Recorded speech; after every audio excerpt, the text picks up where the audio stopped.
யார் அறிவுரையை பின்பற்றி நேரில் காணாமலே ரஹ்மானுக்கு, கருணைமிக்க இறைவனுக்கு அஞ்சுகிறாரோ அவருக்குத்தான் நீர் எச்சரிக்கை செய்ய முடியும்.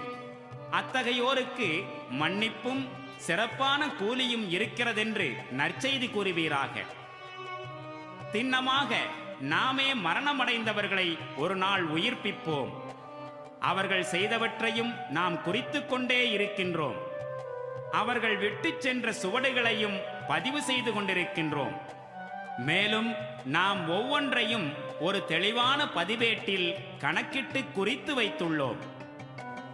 மேலும் ஓர் ஊர் மக்களிடம் தூதர்கள் வந்தபோது நிகழ்ந்த சம்பவத்தை உதாரணமாக இவர்களுக்கு எடுத்து கூறுவீராக. நாம் அவர்களிடம் 2 தூதர்களை அனுப்பிய போது அவர்கள் அவ்விருவரையும் பொய்யர்கள் என தூற்றினார்கள். பிறகு நாம் 3ஆமவரை